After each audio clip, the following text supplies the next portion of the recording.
DJ Topeng. Yeah.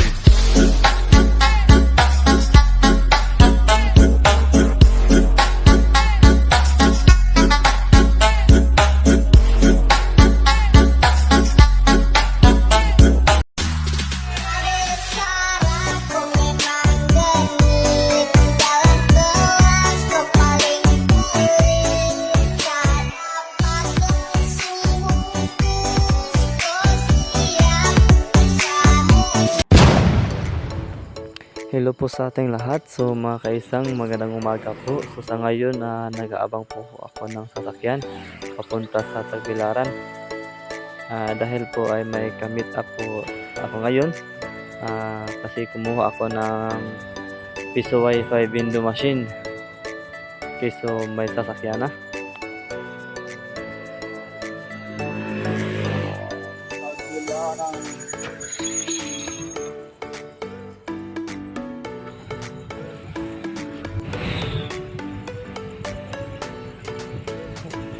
Okay, so mga 2 hours and half ata. So papunta sa Tagbilaran. Medyo malayo-layo din.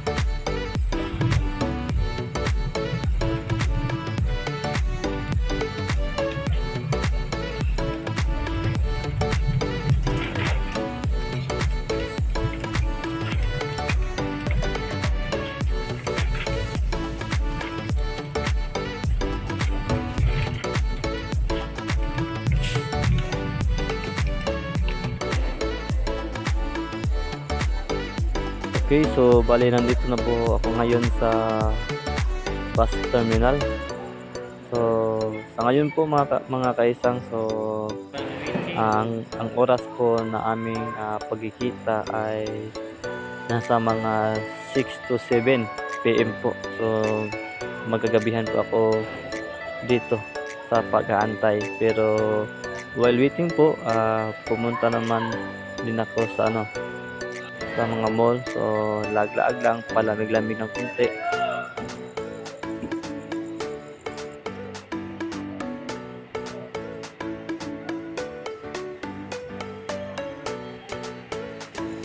Okay mga kaisa, magandang gabi. So sa ngayon nakita na kami ni Sir Lloyd. So bali galing pa sila sa Loon, mga 30 minutes ata. So papunta dito sa bus terminal sa Tagbilaran. Okay mga kaisang, so bali ito na po pala yung ating item. So nga Piso Wi-Fi window machine. So piso-piso lang. So gusto ko lang i-try kung gaano ba ito kalakas sa amin. Okay mga kaisang, bali hawak-hawak ko na yung ating Piso Wi-Fi window machine. So ipapakita ko sa inyo mamaya pagdating ko sa bahay.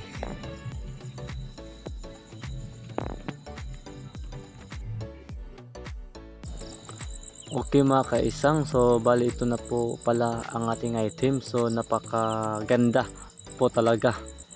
So bali ito yung antenna niya at yung box naman niya mga kaisang. So sobrang napakaganda po talaga.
Okay mga kaisang, so ito na po pala yung ating box. So napakaganda po talaga at napakatibay ng pagkagawa nito.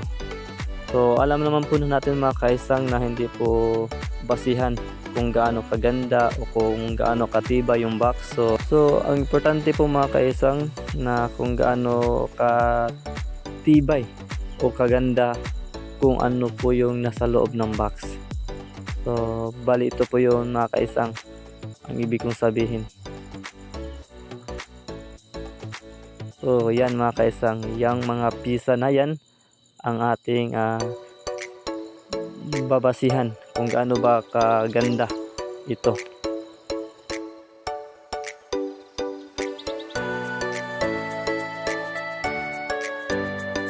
Okay mga kaisang, baka gusto nyo magnegosyo ng piso wifi, so mag-comment lang po kayo.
Pwede ka nang maghulog ng piso, 5 at 10 piso. Pagkatapos pindutin mo na ang Go Online upang makapagsimula ng mag-browse sa internet. Maraming salamat!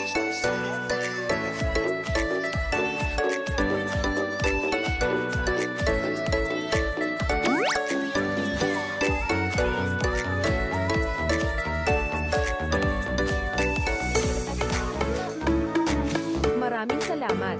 Pwede ka nang maghulog ng piso, 5 at 10 piso. Pagkatapos pindutin mo na